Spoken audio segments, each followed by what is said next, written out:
వచ్చేటప్పుడు కూడా చెప్పారు, చూడాలి, చదవాలి. రైట్. సరే, ఈ దినం మనకి ఏర్పాటు చేయకున్న అంశం ఏంటంటే మనోదృష్టి.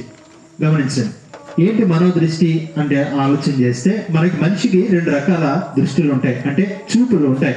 ఒకటి కంటితో చూసేది, రెండోది మనోదృష్టి అంటే మనస్సుతో చూసేది. ఆలోచించండి, ఇప్పుడు నీ కంటితో చూసేది ఏం కనపడుతుంది మీకు?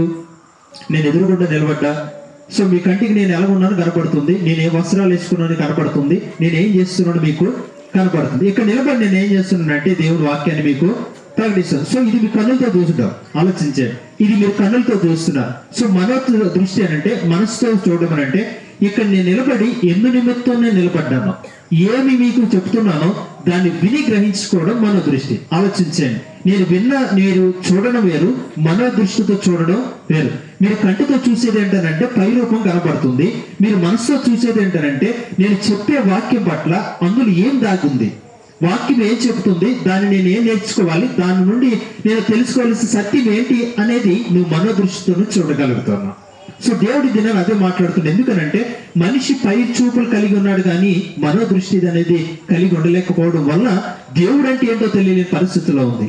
దేవుడి గురించి అత్యంతంగా మనం తెలుసుకోలేనటువంటి విశ్వాస జీవితంలో బలపడలేటువంటి స్థితిలోనికి మనం ఉండడానికి గల కారణం ఏంటంటే మన మనోదృష్టితో దేవుడిని చూడలేకపోతున్నాం, అంటే మనస్సుతో దేవుడిని గ్రహించలేకపోతున్నాం. చూస్తున్నాం, దేవుడు చేసే అన్ని కార్యాలు చూస్తున్నాం, దేవుడిని అన్ని చూస్తున్నాం, దేవుడి కార్యాలు అన్నింటిలో పాల్గొంటున్నాం, అన్ని మనకు తెలుసు. కానీ నీ మనస్సాక్షిని ఎప్పుడైనా అడిగావా? నేను దేవుడిని తెలుసుకుంటున్నాను, దేవుని మీద నేను నమ్మకం ఉంచగలుగుతున్నానని ఎప్పుడైనా మనం అనుకుంటగలగలమా? ఆలోచించండి, ప్రతి విషయంలో కూడా చాలా అపనమ్మకం అనేది మనకు కలుగుతూ ఉంటుంది. సో ఎందుకు అనంటే కంటితోనే చూస్తున్నాం, దాని మనసుతో నువ్వు చూడట్లేదు. నువ్వు మన కంటితో చూసిన దానికి నమ్మకపోవచ్చేమో కానీ హృదయంతో గోచరం అయిన దాని గురించి నమ్మకుండా ఉండలేవు. అందుకే చాలా మంది మనం అంటాం, మీరు మాటలు కాదురా ఒకసారి మనసు పెట్టి ఆలోచించే అంటాం. ఎందుకంటాం? మనసు పెట్టి నువ్వు ఆలోచన చేస్తే అసలు ఏది సత్యమో ఏది అసత్యమో నీకు తెలియబడుతుంది. సో అందుకే పెద్దలు చెప్తారు, మనసుతో ఆలోచించు, నిదానించి ఆలోచించి చూడు, ఆలోచించుకున్న తర్వాత నువ్వు మాటలు చెప్పు. ఎందుకంటావు అనంటే అది నువ్వు మనసుతో ఆలోచన చేస్తావు, నేను చేసేది కరెక్టా కాదా, నేను విన్నది సత్యమా కాదా, అసలు నేను మాట్లాడేది కరెక్టా కాదా అనేది నీ హృదయం నీకు మాట్లాడుతుంది. నీ మనసు అనేది నీకు తెలియపరిచినప్పుడు అది ఏం చేస్తుంది అంటే అది ఏమై ఉన్నదో నీకు తెలియబడుతుంది.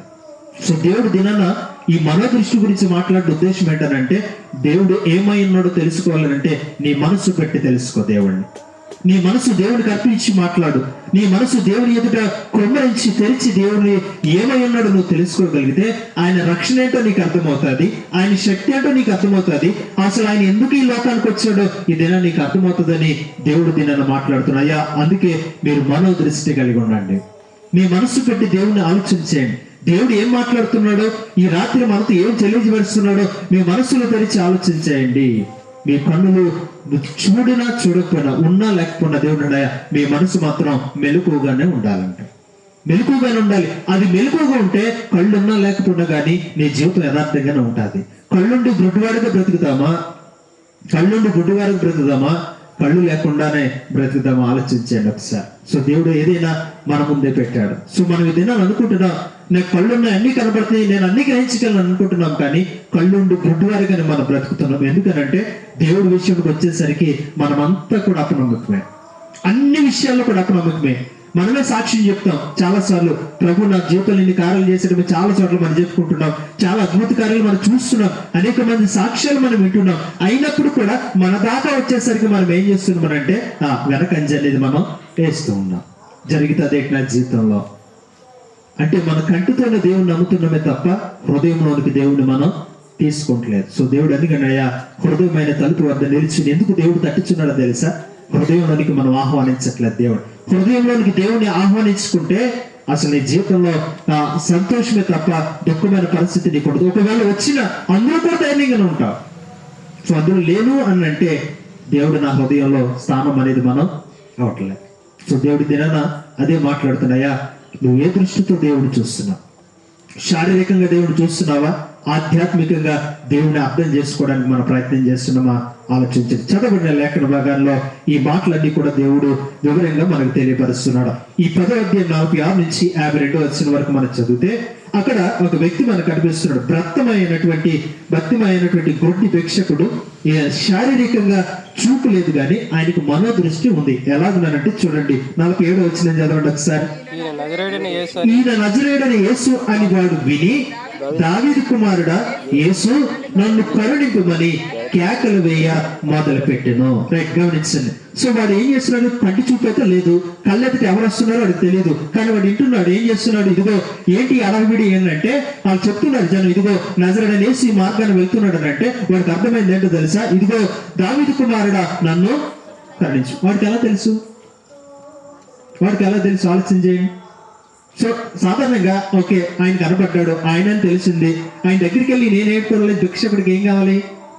సో కొంత ఆహారము అవసరత తీర్చుకోవడానికి ఎదురు కావాలి. కానీ నేనేం అడుగుతున్నాడు? ప్రభువా నన్ను కరుణించి నీకేం కావాలని అడిగితే ఏమన్నాడయ్యా? నాకు చూపు. సో ఆలోచించాను. వాడు శారీరకంగా దేవుడు ఎప్పుడు చూడలే, వాడు కళ్ళెదుట ఉన్నప్పటికీ వాడు చూడలేని పరిస్థితులు ఉన్నాడు. కానీ ఏం చేస్తున్నాడో తెలుసా? గ్రహిస్తున్నాడు.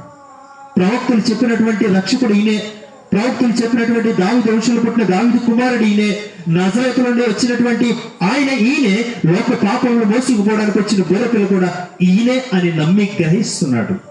గ్రహించాడు కాబట్టే వెళ్ళాడు దేవుని దగ్గరికి.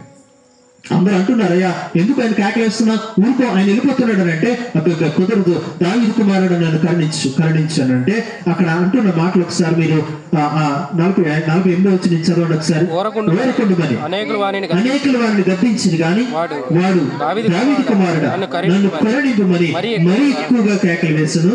అప్పుడు యేసు నిలిచి వాని పిలువుడని చెప్పగా వారు గుడ్డి వారిని పిలిచి, ధైర్యం తెచ్చుకున్నాము, ఆయన నిన్ను పిలిచిచున్నాడు, లేమ్మని వారితో చెప్పారు.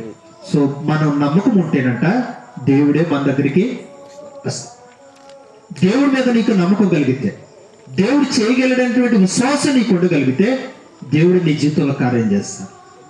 సో నువ్వు మనసు పెట్టి దేవుని వెతకడం నేర్చుకోండి. అందుకే మన వెతకడి దొరుకుడు తట్టుడు మీ కొరకు. ఎలా వెతుకుతావు? ఎక్కడికి వెళ్ళి వెతుకుతావు? దేవుడిని చెప్పండి ఒకసారి. మనం వెతికేది ఎక్కడ వెతుకుతున్నాం తెలుసా?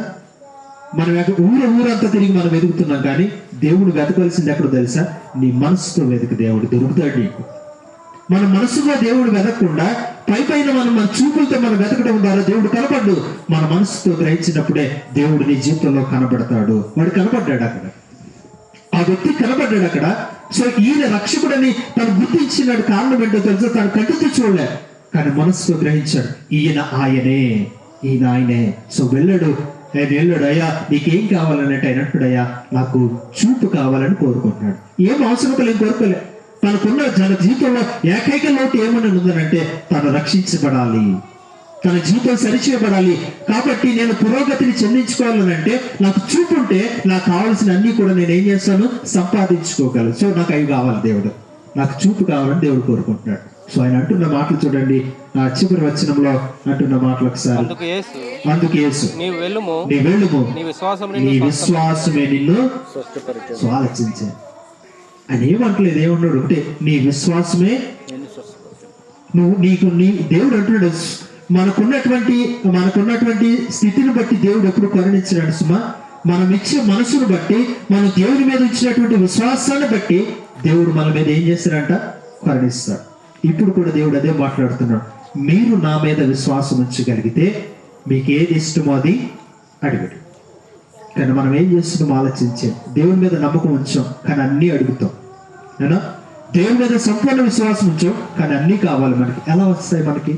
ఎలా వస్తాయి? సో ఒక విషయం మీద మనం ప్రార్థన చేసినప్పుడు దేవుడు అన్నాడు, అయ్యా అది జరిగిందనే నమ్మండి, అంతే. అది జరిగిపోతుందని నమ్మి నువ్వు వెళ్ళాలి. కానీ మన దేవుని దగ్గరికి వచ్చిన తర్వాత కూడా ఎక్కడో అపనమ్మక, జరిగితే అదిలే, లేకపోతే లేదు. సో పాలుభక్తుని జ్ఞాపకం చేసుకోండి. తన జీవితంలో ఒకసారి అడిగాడు దేవుణ్ణి, ప్రభా ఈ మూల్య నా జీవితంలో నుంచి తీసే అని అంటాడు. వద్దు, నా కృప నీకు చాలు. మరి అన్నాడు కూడా దేవుణ్ణి ఆ విషయం గురించి అడగలేదు ఆయన, దేవునికి ఇష్టం లేదు అది. సో నా కృప నీకు ఉన్నప్పుడు ఈ బాధ ఎంత అయ్యా నీకు ఓర్చుకో, అది లేకపోతే నువ్వు నా నుండి వెళ్ళిపోతావేమో. సో దేవుడు మన జీవితంలో కూడా కొన్నిసార్లు తీయలేని పరిస్థితులు మన జీవితంలో వచ్చేసాడనంటే అది తీస్తే నువ్వు మాటేనో, అది తీసేస్తే నువ్వు మాటేనో. అందుకే దేవుడు కొన్నిసార్లు మన జీవితంలో అది ఉంచేస్తాం. సో దాన్ని బట్టి మనం ఏం చేయాలి? ఒక విషయం మనకు నేర్చుకోవాలి. కానీ మనం ఏం చేస్తున్నామో తెలుసా? దేవుని మీద నిద్ర వేస్తున్నాం. నేను ఇంతకాలం నుంచి ప్రార్థన చేస్తున్నాను, నా జీవితంలో దేవుడు ఇది తీయట్లేదు. సో దేవుడు అంటాడయ్యా, నీకు ఏది అవసరమో అదే ఇస్తాడు. దేవుడు నీకు ఏది అవసరమో అదే ఇస్తాడు. సో మనం మాత్రం మనకు కావలసినవన్నీ అడగడం మానేసి అడగకూడని అడుగుతున్నా. సో ఆధ్యాత్మికంగా దేవుడి దగ్గర నువ్వేం అడుగు ఆలోచించండి. ఏం అడుగుతున్నావు దేవుని దగ్గర? సో ప్రభా, నా హృదయంలో నిన్ను తెలుసుకోవాలని, నీ సత్యం గురించి తెలుసుకోవాలని, నీ పరిశుద్ధతను తెలుసుకోవాలని, నీ గురించి నేను అనేక విషయాలు తెలుసుకోవాలని ఎప్పుడైనా దేవుడిని అడిగామా? అడగం.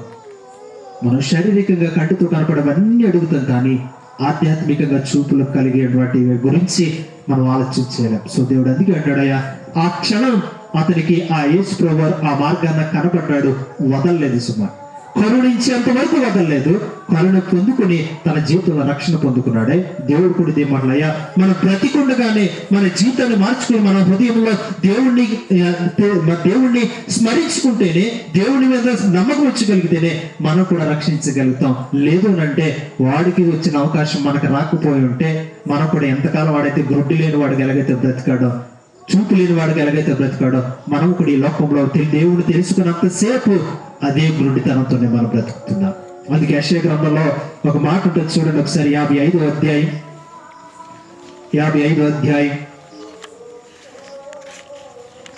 6వ వచనం చదవండి.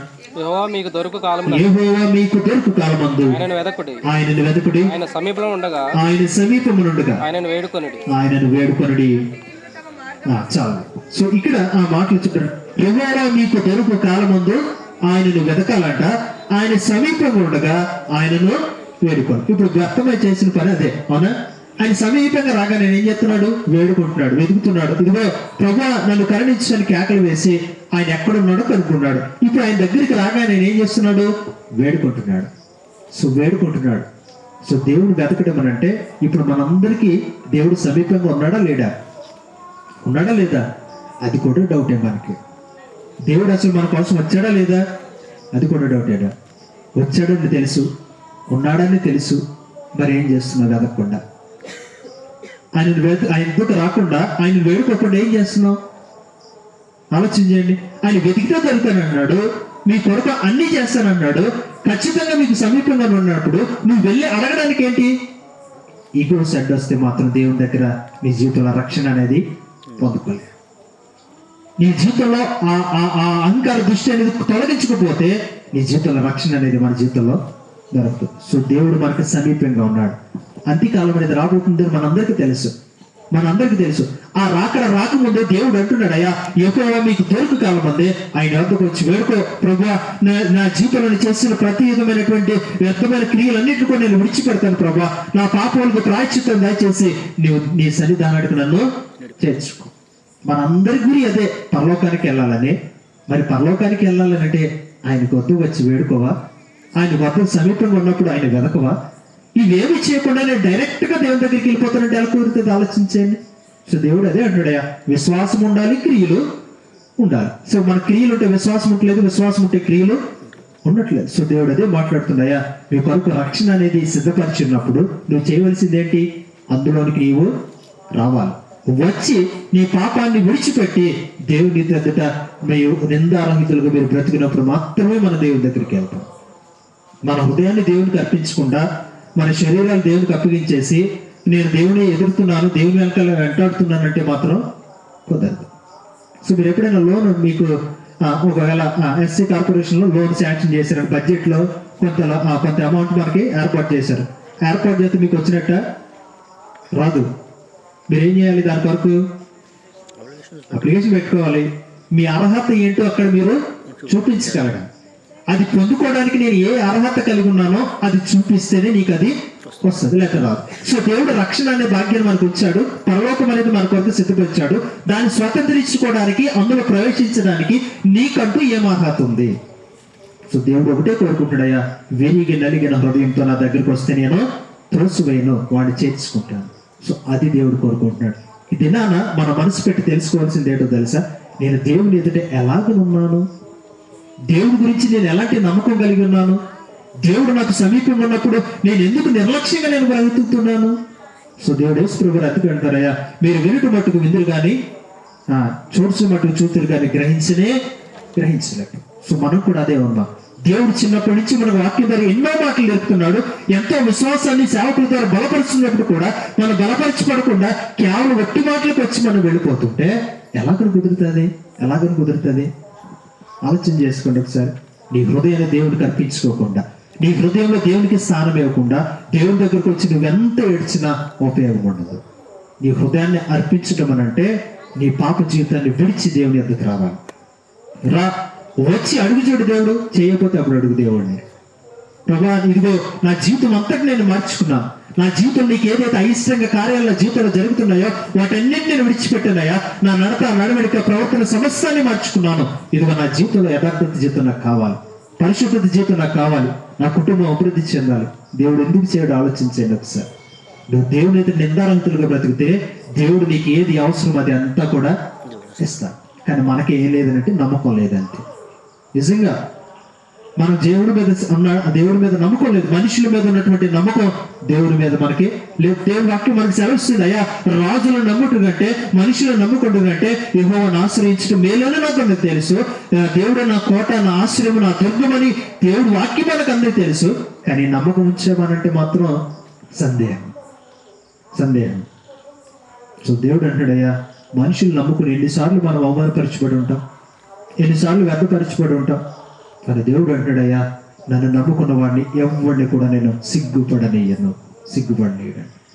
సో ఈ దినాన మనం ఎవరి మీద నమ్మకం ఉంచగలుగుతున్నామో ఒకసారి మనసు పెట్టి ఆలోచన చేసుకోండి. నీ మన దృష్టితో దేవుడికి తెలుసుకో, ఆలోచించే. ప్రభు, నా జీవితం ఎలాగుందో, నేను దేని మీద విశ్వాసం కలిగి ఉన్నానో మనం ఆలోచన కలిగి ఉంటే దేవుడు నీకేమై ఉన్నాడో నీకు అర్థమవుతాడు. అంతేగాని మనం నీ చెవితో వదిలేస్తే మాత్రం అది కుదరదు. భిన్న వాక్యం మన హృదయమైన పలకల మీద దేవుడు ఎందుకు చెప్పుకోమన్నాడు అంటే అది చెరగకుండా నీ హృదయంలో ఉంటే అది నిన్ను నడిపిస్తుంది. పరిశుద్ధత వైపు, ఈ పవిత్రత వైపు, యథార్థత వైపు, దేవుడితో సహవాసం కలిగి నిన్ను అది నడిపిస్తుంది. మనం నడవడం లేదని అంటే మన దేవుడితో సత్సంబంధం అనేది తెగిపోయింది. సో దేవుడు దాన్ని పునరుద్ధరించడానికి ఇష్టపడుతున్నాయా? మనోదృష్టి కలిగి నన్ను గురించి తెలుసుకోండి. మనసు పెట్టి దేవుని ఎరగడం అనేది మనం తెలుసుకోవాలనేది దేవుడు ఇది నాన్న కోరుకుంటున్నాడు. అందుకే మన చూపు లేని వారము కాదనంట, కానీ మనసు లేని వారము కాదనంట, కానీ గ్రహించలేకపోతున్నామని దేవుడు మాట్లాడుతుంది. అంతేనా? చూపు లేదు, మన గుడ్డి వారం ఇక్కడికి వచ్చిన వాళ్ళందరూ లేదు, అందరికీ చూపు ఉంది. అవునా? రైట్, అందరికీ మనసు ఉంది. పిచ్చోళ్ళు కాదు కదా. పిచ్చోళ్ళు అయితే మీరు ఇక్కడికి వచ్చారు. అవునా? పిచ్చోళ్ళు అయితే ఇక్కడికి వచ్చాం. సో మనకి మనసు ఉంది, చూపు ఉంది. మరి మరింతగా మనం దేవుడు తెలుసుకోవాలి. ఆలోచించండి.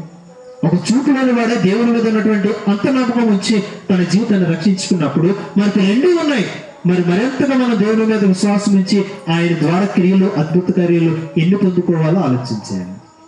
సో దేవుడు ఊరికినే చెప్పట్లేదయ్యా, మీరు చూచట మట్టుకు చూస్తున్నారు, వినట మట్టుకు వింటున్నారు, కానీ గ్రహించట్లేదు. సో వాక్యాన్ని గ్రహించడం అనేది నేర్చుకోండి. గ్రహించాలంటే, వినాలి, నేర్చుకోవాలంటే ఆసక్తి మొదట నీ హృదయంలో ఉండాలి. నేను మార్పు చెందాలనేటువంటి మనస్సు నీ జీవితంలో ఉంటే దేవుడు నీకు అర్థమవుతాడు. నువ్వేమీ చేయకుండా, ఏ ప్రయత్నం చేయకుండా, దేవుడా నన్ను రక్షించు, నన్ను బాగు చేయి, నాకు ఇది అది అంటే మాత్రం దేవుడు ఖచ్చితంగా దేవుడు.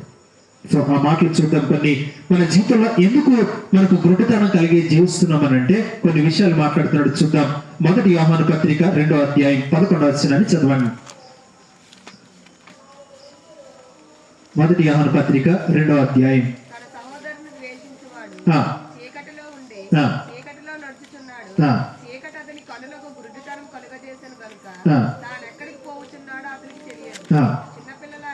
చాలు. సో ఇక్కడ మనం ఆలోచన చేస్తుంటే ఆయన అంటున్న మాటలు ఒకసారి మనం పరిశీలన చేస్తే ఈ 2వ అధ్యాయం 11వ వచనం అంటాడయ్యా, తన సహోదరుని ద్వేషించేవాడు చీకటిలో నడుచున్నాడు, చీకటి అతని కనులకు గుడ్డితనము కలిగించేసింది. సో దీని ఆంతర్యం ఏంటంటే మనిషిలో గుడ్డితనం అంటే దేవుని చూడలేకపోవడానికి, ఒక వ్యక్తిని ప్రేమించుకోలేకపోవడానికి కారణం ఏంటంటే ద్వేషము, గర్వము, అసూయ అనేది మన జీవితంలో గుడ్డితనాన్ని కలిగిస్తుంది. ఆలోచించి దేవుని ప్రేమను తెలుసుకోలేకపోవడానికి గల బలమైన కారణం ఏంటంటే మనలో ఉన్నటువంటి అసూయ, ద్వేషం ఇదేనా మన కన్నులకు ఏం కలిగిస్తుందంట? గుడ్డితనాన్ని కలిగిస్తుంది.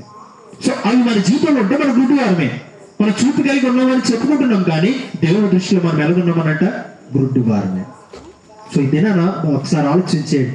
మన మనసు పెట్టి ఆలోచన చేస్తే, నేను గుడ్డివాడిగా ఉన్నానా, కనులు తెరిచినటువంటి గుడ్డివాడుగా నేను ఉన్నానా లేదా, లేదా నిజమైనటువంటి కళ్ళు తెరిచిన వాడుగా, చూపు కలిగిన వాడుగా నేను ఉన్నానా లేదా అనేది ఆలోచించండి. ఇది మొదటిది. రెండోది మనం ఆలోచన చేస్తే ద్వితీయోపదేశకాండం 16వ అధ్యాయం 19వ వచనాన్ని చూస్తే మన అంధత్వానికి కారణాలు మనం చూద్దాం. ద్వితీయోపదేశకాండం 16వ అధ్యాయం 19వ వచనం. నీవు న్యాయం తప్పి తీర్పు తెచ్చకూడదు, పక్షపాతము చేయకూడదు, లంచము పుచ్చుకొనకూడదు. ఎలాగనగా జ్ఞానుల కన్నులకు గుడ్డితనము కలుగు చేయను, నీతిమంతుల మాటలకు అపార్థము పట్టించు. సో మన జీవితంలో ఈ ఆధ్యాత్మిక అంధకారం కలగడానికి రెండో కారణం ఏంటంటే ధనం. సో లంచం అనేది ఎందుకు తీసుకుంటాడు? లంచం ఎందుకు ఇస్తారు? లంచం ఎందుకు తీసుకుంటారు? పోనీ నాకు వచ్చే డబ్బులు చావట్లేదు కాబట్టి నేను లంచం తీసుకుంటాను, అంతేనా? నాకు డబ్బు మీద వ్యామోహం కాబట్టి నేను డబ్బు తీసుకున్నాను, లంచం. నాకు వచ్చి జీతం వచ్చినప్పటికీ నాకు 1,00,000 వచ్చినా 2 లక్షలు వచ్చినా ఇంకెందుకు మనం ఆశపడుతున్నామనంటే దాని మీద మనకున్న వ్యామోహం. సో దేవుడు అది కూడా ఏం చేస్తుందంట?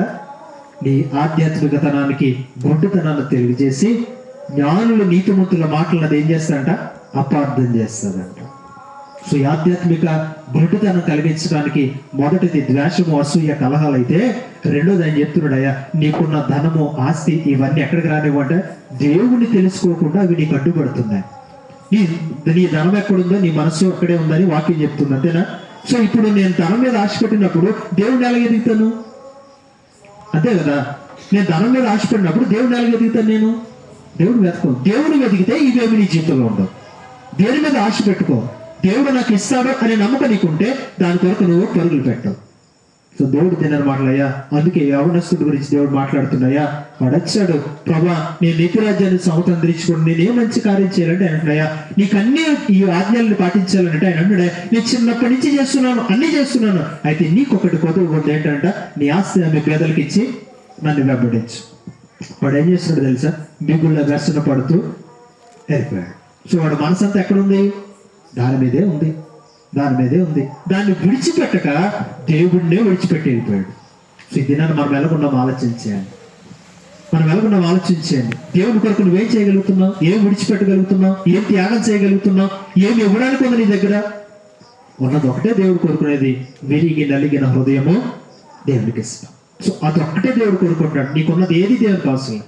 నువ్వు దేవుని వద్దకు వచ్చి నిత్యరాజ్యాన్ని స్వతంత్రించుకోవాలన్నా, పరలోక భాగ్యాన్ని చేర్చబడాలన్నా దేవుడు ఒకటే మన నుండి కోరుకునేదయ్యా, విరిగి నలిగిన యథార్థ హృదయంతో దేవుని వద్దకు రా, చాలు, అంతే. అదొక్కటే దేవునికి అర్పించు. మిగతా నువ్వేం అర్పించినా అర్పించకుండా అవసరం. నీ హృదయంతో దేవుని వెతకగలిగితే దేవుడు నీకు అర్థమవుతాడు. కానీ వాడు మనసంతా ఎక్కడుందంట?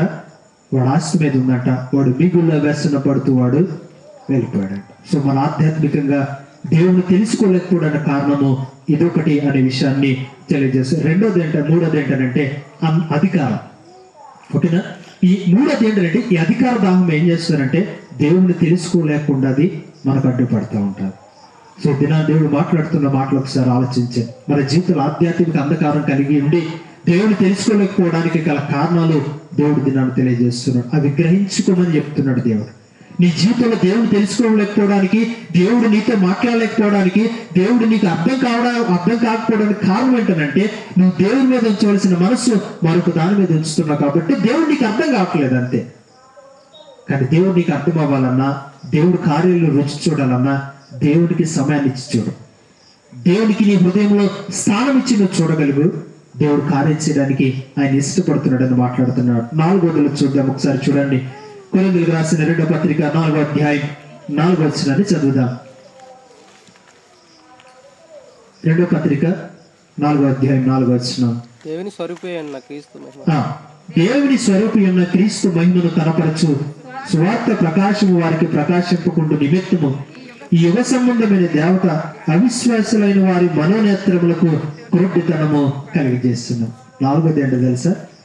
అవిశ్వాసం అనేది మన జీవితంలో ఎక్కువ జరుగుదా? ప్రార్థన చేస్తావు, రైట్, కానీ జరుగుదా అనేది నమ్మకం మనకు ఉండదు. నిజంగా నువ్వు దేవుడికి అప్పగించాను సార్, దేవుడు ఖచ్చితంగా చేస్తాడని చెప్తామా? చెప్పం. దేవుడికి అప్పగించానండి, చేస్తే చేస్తాడు, లేకపోతే లేదు. సో ఈ అవిశ్వాసం ఎప్పుడైతే మన జీవితంలోకి వచ్చిందో సాతాను వెంటనే ప్రయత్నం చేస్తాడు, ఉన్న వాక్యాన్ని ఎత్తికిపోతాడు. దేవుడు చెప్పాడు, నేను నిన్ను విడువను ఎడబాయని చెప్పాడు, నేనే ఆశ్రయము అని చెప్పాడు. రాజులను మనుషులను నమ్ముకోండి కంటే యెహోవాను ఆశ్రయించడం మేలు, నన్ను నమ్ముకున్న వారు సిగ్గుపడని కూడా సెలవిచ్చాడు. సో ఈ వాక్యాలేమో అదే ఆ సమయంలో గుర్తున్నాం మనకి. ఎందుకో తెలుసా? మన అవిశ్వాసం అంటే జరిగిద్దా జరగదా. సో దేవుడు మాట్లాడుతాయా, ఈ ఆధ్యాత్మిక అంధకారాన్ని తొలగించుకోవాలని నీ మనస్సు పెట్టి ఆలోచన చేసుకో. నేనేమై ఉన్నానో నీకు అర్థమవుతుంది. నువ్వు అర్థమవుతే దేవుడు ఏమన్నాడు నీకు అర్థమవుతుంది. నువ్వు ఏ స్థితిలో ఉన్నావో ఒకసారి గ్రహించుకో, అప్పుడు దేవుడు ఏం చేయమన్నాడో నీకు అర్థమవుతుంది. నీవు గ్రహించుకోకుండా నీ జీవితంలో దేవుడు తెలుసుకుంటున్నాను, దేవుడు వెంబడిస్తున్నాం అన్నట్టు మాత్రం కుదరదు. అబద్ధం ఆడుతున్నట్టే లెక్క. సో దేవుడు ఈ రాత్రి మాట్లాడుతున్న మాటలు మరికొన్ని ఆలోచించేద్దాం. చూడండి ఒకసారి ఇర్మియా గ్రంథకర్తలో ఇర్మియా ద్వారా దేవుడు మాట్లాడుతున్న మాటలు కూడా చూడండి ఒకసారి. 5వ అధ్యాయం 20 వచ్చి చదవండి.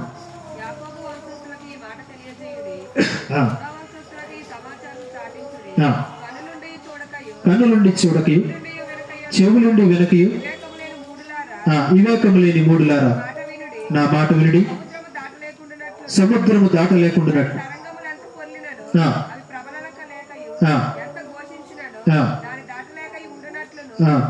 నిత్య నిర్ణయం చేత దానికి ఇసుకను సరిహద్దుగా నియమించిన మాకు మీరు భయపడరా? నా సన్నిధిని వడకరా? ఇదే యెహోవాకు. ఈ జనులు తిరుగుబాటును ద్రోహమును చేయు మనస్సు గలవారు, వారు తిరుగుబాటు చేయొచ్చు తొలగిపోవచ్చున్నారు. వారు రండి, మన దేవుడని యెహోవా యందు భయభక్తులు కలిగి ఉందము. ఆయనే తొలకరి వర్షమును కడవరి వర్షమును దాని కాలంలో కురిపించిన వాడు కదా. నిర్ణయింపబడిన కోతకాలపు వారములను ఆయన మనకు రప్పించునని తన మనస్సులో అనుకున్నారు. ఎవరు అనుకున్నారట? వింటున్నామనేటువంటి నటన జీవితం కలిగిన వారి గురించి దేవుడు మాట్లాడతాయా. ఇదిగో కన్నులుండి చూడకి, చెవులుండి వెనక్కి ఉన్న వారి గురించి దేవుడు మాట్లాడుతున్నాడు. అయ్యా, సముద్రానికి ఎలా నియమించింది దేవుడు? నేనే కదా. నీకు తొలకరి వర్షంలో పంటను నేను ఇచ్చేదావుడు నేనే కదా. నీకు ఆరోగ్యాన్ని ఇచ్చేదావుడు నేనే కదా. నీకు పని ఇచ్చిందావుడు నేనే కదా. మరి నన్నే మర్చిపోయి పనే దేవుడు అనుకుంటే ఎలాగా? సో దేవుడు మాట్లాడుతున్నాయా, నేను సముద్రానికి ఇసుకను అడ్డుగా పెట్టాను, అది నేను తీసేయగలను. అవునా? 3 అంతులు వాటర్ ఉంది, 1 అంతు భూమి ఉంది, అంతేనా? దేవుడు అనుమతిస్తే క్షణపాట్లు మనందరూ కూడా ఏమైపోతాం? కనుమరుగైపోతాం. ఆయన చేతులు మన ఊపిరి ఉంది. ఆయన ఇప్పుడు రమ్మన్నా మనం ఏం చేయాలంట? అది మనకు తెలుసు, అది కూడా తెలుసు. మరి ఏం చేస్తున్నాం? కనులుండి కూడా మనం చూడలేకపోతున్నాం, హృదయం ఉండి కూడా మనం గ్రహించుకోలేకపోతే, ఇవన్నీ దేవుని ఆధీనంలోనే మనం తెలుసుకోకుండా మన ఇష్టానుసారంగా మనం బ్రతికితే దేవుడు ఎలా కోరుకుంటాడు? ఆలోచించండి. మన బిడ్డలే మన చెప్పుల మాట వినకపోతే మన కోపం వస్తుంది. మరి దేవుడు నీకు ఉదయం లేచిన దగ్గర నుంచి పండుకునేంత వరకు ఏదో రకంగా వాక్యం ద్వారా మనం బలపరుస్తున్నప్పుడు కూడా మనం వినకపోతే దేవుడికి మరింత కోపం రావాలి. అందుకక్కడయ్యా, నా ఉగ్రతకు పాత్రలు కాకూడదనే దేవుడు చెప్తున్నాడు. మీకు సమయం ఉండగానే, మీ శరీరంలో ఉన్న ప్రాణం ఉండగానే మీరు తెలుసుకోండి. మీ హృదయాలు తెరిచి దేవుడు ఏమైనాడో, ఆయన శక్తి ఏమైనదో మీరు తెలుసుకోండి. ఆయన అంటున్నాడు, అయ్యా తొలకరి వర్షం పంటలు ఇచ్చేది నేనే అన్నప్పుడు మీరు నాకు ఎందుకు భయపడరు? ఎందుకు నాకు లోబడి జీవించరు? ఎందుకు నాకు విధేయ చూపించరు? సో దీనిని మనం అనుకుంటున్నాం, మనకున్న స్థితిగతులను బట్టి నేను క్షేమంగా ఉన్నానని మాత్రం అనుకోవద్దు. అవన్నీ ఎవరి చేతులు ఉన్నాయంట? దేవుడి చేతిలో ఉన్నాయి. సో దేవుడు అందుకే మాట్లాడయ్యా, మీరు చేయవలసింది ఏంటో తెలుసా? యాకోబు వస్తుతులకి ఈ మాట తెలియజేయండి. సమస్తము దేవుని ఆధీనంలో ఉంది కాబట్టి నన్ను తెలుసుకుంటే మీకు క్షేమం వస్తుంది. నన్ను తెలుసుకోకపోయారా నా ఉగ్రత మీ మీదకి వస్తుంది. దేవుడు చాలా సింపుల్గా చెప్తున్నాడు ఏదైనా. సో కానీ మనమే ఏం చేస్తున్నామో తెలుసా? గ్రహించుకోలేకపోతున్నాం. మన మనసు పెడితే దేవుడి మీద మనకు చెప్పే వాక్యం మనకు అర్థమవుతుంది. నిర్లక్ష్యం ఉంటే చెప్పే వాక్యం మనకు అర్థం కాదు. సో వాక్యాన్ని విని నేర్చుకోవాలనేదే దేవుడు కోరుకుంటున్నాడు. వాక్యమై ఉన్న దేవుడు అని ఎందుకు మాట్లాడుతున్నాడంటే, దినము కూడా రోజు మనతో వాక్యంతో దేవుడు మనకి మాట్లాడుతున్నప్పుడు దాన్ని గ్రహించగలగాలి. గ్రహించలేకపోతున్నామనంటే దేవుని ఎదుట మనం మోసగాళ్ళలాగా మనం బ్రతుకుతున్నాం. సో దేవుడికి మాత్రం దేవుడి కన్నులకు మరిగి ఉన్నది ఏదియో లేదు. సమస్తం పరిశీలించే దేవుడు నా హృదయంలో ఏముందో దేవుడు తెలుసుకోడా? నేను హృదయంతో దేవుడిని తెలుసుకున్నానా లేదని దేవుడు తెలుసుకోడా? అన్నీ తెలుసు దేవుడు.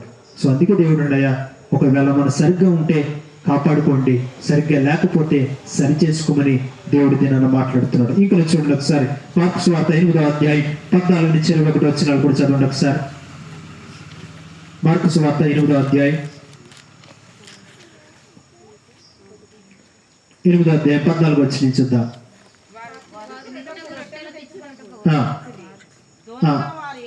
17 వచ్చి నుంచి చదువుతారు.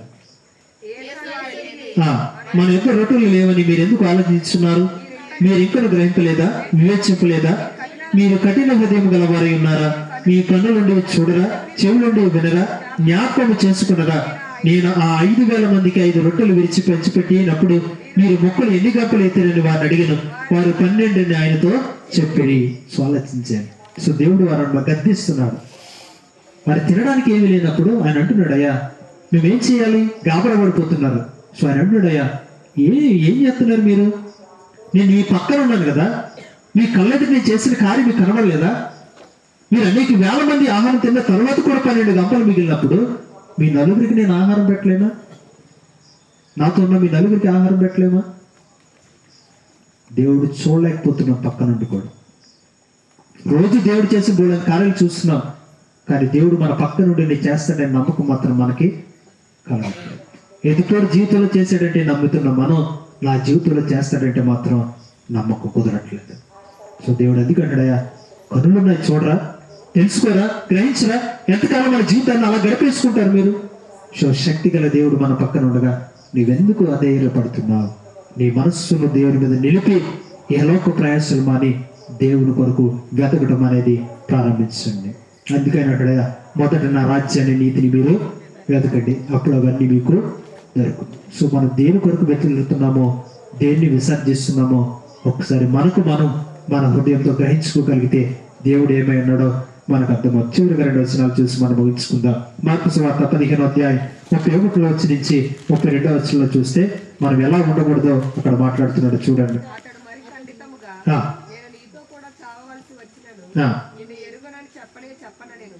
31 వచ్చిన 15:31 మార్కు సువార్త. అట్లు శాస్త్రులను ప్రధాన యాజకులు అపహాస్యం చేయొచ్చు, వీరిద్దరును రక్షించను, తను తాను రక్షించుకొనలేడు. ఇశ్రాయేలు రాజుకి క్రీస్తు ఇప్పుడు శిలువ మీద నుండి దిగివచ్చును, అప్పుడు మనం చూచి నమ్ముదమని ఒకరితో ఒకరు చెప్పుకొనరి. ఆయనతో కూడా సిలువబడిన వారిను ఆయనను నిర్ణయించింది. సో ఆలోచించండి, దేవుడు చేసిన కార్యాలన్నింటినీ మర్చిపోయారు. వాళ్ళ కళ్ళకి చాలా దేవుడు కార్యాలు చేశారు. మరణించి వారు లేపాడు, ఆయన చెప్పినవన్నీ జరిగినాయి. ఆయన ఖచ్చితంగా చెప్పాడు, ఇదిగో ఆయన మరణించి 3వ దిన తిరిగి లేస్తారు. లేచినప్పుడు కూడా నమ్మలేదు. ఏం చేస్తున్నారు వాళ్ళు? ఇదిగో శిష్యులే వచ్చి ఆయన శరీరాన్ని ఎత్తుకుపోయారని చెప్పండి అని చెప్పి కొంత డబ్బు వాళ్ళకి ఇస్తున్నారు సైనికులకి. అంటే మన కన్ను నుండి కూడా కొన్నిసార్లు ఏం చేస్తారంట, నిజాన్ని అంగీకరించడానికి ఒప్పుకోవట్లేదు. సో అదే నిర్లక్ష్య జీవితం. తెలుసు కూడా మనం మారకపోతే, తెలుసు కూడా మనం గ్రహించుకోలేకపోతే మన నిర్లక్ష్యానికి మనమే ఉత్తరవాదులు అవుతాం. మన స్వనాశనానికి, మన జీవితం నాశనం అవడానికి మనమే చేతులారా మన మార్గాన్ని వేసుకున్న వాళ్ళు అవుతాం. సో దేవుడు దినాన్ని మాట్లాడుతున్నాయా, నిర్లక్ష్యాన్ని విడి మరి ఎలా ఉండాలి అని అంటే, చూడండి ఒకసారి, చూచి నమ్మరు వారి కన్నా చూడక నమ్మరు వారని దేవుడు ఎవరితో మాట్లాడుతున్నాడో తోమా గారితో మాట్లాడుతున్నాడు. ఆయన పునరుద్ధానుడే తిరిగి లేచిన తర్వాత ఆయన శిష్యులు కనబడినప్పుడు తోమా నమ్మలేకపోతున్నాడు. అయ్యా నేను నీ గాయంలో చేతి పెట్టి చూస్తే గాని నేను నమ్మనయ్యా అంటే ఆయన అంటున్నాడు, ఇదిగో అవిశ్వాసమే ఉండగా వచ్చి చూడు, నువ్వు అవిశ్వాసమే ఉన్నావు కాబట్టి వచ్చి ఇదిగో నిజాన్ని పరీక్షించి నీవు తెలుసుకో అంటూ ఆయన అంటున్నాడు, అయ్యా చూచి నమ్మని వారి కన్నా చూడక నమ్మిన వారు. అంటే తన హృదయంలో గ్రహించుకోమని దేవుడు చెప్తున్నాడు. నువ్వు నమ్మింది సత్యం, దాని ఎందుకు నిలకడకుండు, అది ఖచ్చితంగా నీ జీవితంలో నెరవేరుతుంది. దేవుడు నీ జీవితంలో కార్యం జరిగిస్తాడని నమ్ము. దేవుడు మనల్ని పరలోకానికి తీసుకెళ్తాడని నమ్మితే దేవుడు ఖచ్చితంగా తీసుకెళ్తాడు. అపనమ్మకం కలిగి ఉన్నావా, నీ జీవితంలో ఏ కార్యం కూడా మన రుచి చూడలేదు. సో అందుకే కీర్తనకారుడు చదవబడిన కీర్తన గ్రంథంలో 25వ కీర్తనలో మొదటి వచనం చూడండి ఒకసారి. యెహోవా నీ దిక్కులకు నా ఆత్మను ఎత్తుకొనిచున్నాను. సో ఆయన అంటాడయ్యా, ఏ దిక్కుకి వెళ్ళాలి అని అంటే ఆయన అంటాడయ్యా, నేను ఎక్కడికి వెళ్ళను, దేవుని వైపు మాత్రమే నేను చూస్తాను. దేవుని వైపు నన్ను చూసినప్పుడు ఆ వచనాలన్నిటి కూడా మీరు చదివితే నాకు రక్షణ ఇచ్చేది ఆయనే, నన్ను పోషించేది ఆవిడే, నన్ను సంరక్షించి నడిపించేది ఆయనే, నన్ను శత్రు బాధ నుంచి విడిపించేది కూడా ఆయనే. ఇవన్నీ నాకు ఒక్కడే దయచేస్తున్నప్పుడు నేను ఎందుకు 4 దిక్కులు చూడాలి? ఇవన్నీ నాకు ఒక్కడే దయచేస్తున్నప్పుడు నేను ఎందుకు అటువైపు ఇటువైపు నుంచి చూడాలి? సో ఆ కీర్తన కాళ్ళకు మనం చేయాల్సింది ఏంటో తెలుసా? దేవుని వైపు మనసు ఉంచండి. దేవుని మీద సంపూర్ణంగా మనం ఆధారపడితే నీ జీవితంలో నువ్వేదైతే జరగాలని కోరుకుంటున్నావు, దేవుడు నీ జీవితంలో ఏదైతే జరిగించాలని కోరుకుంటాడో అది ఖచ్చితంగా జరిగిద్ది. మనస్సు పెట్టి చూడండి. నీ కళ్ళుండి కూడా గుడ్డితనంగా బ్రతకొద్దు. మనసుండి కూడా నీవు పిచ్చివాడుగా నువ్వు బ్రతకడానికి లేదు. నీకు దేవుడు 2 ఇచ్చాడు. రెండింటితో ఏం చూస్తున్నావు, ఏం గ్రహిస్తున్నావు ఆలోచన చేసుకో. సో ఈ రాత్రి మనకు అవకాశం ఇచ్చాడు. సో ఆ భర్తమై ఆలోచించిన రీతిగా మనం ఎందుకు ఆలోచించట్లేదు? అతనికి ఉన్నటువంటి విశ్వాసం మనకెందుకు ఉండట్లేదు? ఆలోచించేయండి. వాడు దేవాలయానికి వెళ్ళడానికి కానీ ఇలాంటి మీటింగ్స్లో కూర్చోడానికి వాడికి అవకాశం లేదు. ఎవరో దారంటే వెళ్ళి చెప్పి విన్నాడు. వాడు విన్నదాన్ని వాడు ఏం చేస్తున్నాడు తెలుసా? మనసులో భద్రపరుచుకున్నాడు. ఆ కళ్ళెదురు కనపడిన మరుక్షణం ఆయన దగ్గరికి వెళ్ళి గోసాడుతున్నాడు సమయం వచ్చినప్పుడు. సో ఈ దినాన తెలుసుకున్నటువంటి వాక్యం పట్ల మనం ఎంత శ్రద్ధ కలిగి ఉండాలో ఆలోచించాలి. దేవుడు అందుకంటాడయ్యా, మంచి నేలను పడిన విత్తనాలుగా హృదయంలో మనం విన్న వాక్యము భద్రపరుచుకుంటేనే దాని ప్రతిఫలం అనేది చూస్తాం. నిర్లక్ష్యంగా ఉన్నామా, దాంట్లో గచ్చిపోతలు ఉంటాయి, రాళ్ళు ఉంటాయి, కొన్ని శాతాలు ఎత్తుపోతాయి. సో అవన్నీ విడిచిపెట్టండి. దేవుని మీద గురి కలిగి ఉండండి. దేవుడు ఖచ్చితంగా మనం ఎక్కడికి చేర్చబడాలో అక్కడికి చేరుస్తాడు. నీకేం కావాలో అది దేవుడు ఖచ్చితంగా నీకు దయచేస్తాడు. కాబట్టి మన మనసుతో గ్రహించుకుందాం. నేనేమై ఉన్నానో తెలుసుకుని, నేనేం చేయాలో తెలుసుకుని దేవుడు వాక్యాన్ని అంగీకరించి నడగలిగితే దేవుడు నీకు అన్ని స్పష్టంగా కనపడతాయి. అలా కనపడాలని, అలా దేవుడి కృపను పొందుకోవడానికి దేవుడు మనకు సహాయం దయచేయను గాక. ఆమేన్. ప్రార్థన చేసుకుందాం. మోకరించగలిగి మోకరించండి. లేని వారు లేచి కూడా ప్రార్థనలో ఏకీభవించవలసిందిగా మనం చేస్తూ ఉన్నాం. ప్రార్థన చేసుకుందాం. మహాగణుడు మహోన్నతుడైన ప్రేమగల మా తండ్రి, ఈ శ్రేష్టమైన పరిశుద్ధ నామమునకు వందనాలు స్తోత్రాలు చెల్లించుకుంటున్నాం ప్రభా. తన రాత్రి గల సమయంలో నామని స్తుతించి గణపరచడానికి మా అందరికీ నీవు ఇచ్చినటువంటి గొప్ప భాగ్యాన్ని బట్టి మీకు వందనాలు స్తోత్రాలు చెల్లించుకుంటున్నాం తండ్రి. నిజమే, మేము కనులుండి కూడా చూడలేని పరిస్థితుల్లో ఉన్నాం ప్రభా. నాయన, మనసుండి కూడా గ్రహించుకోలేని పరిస్థితి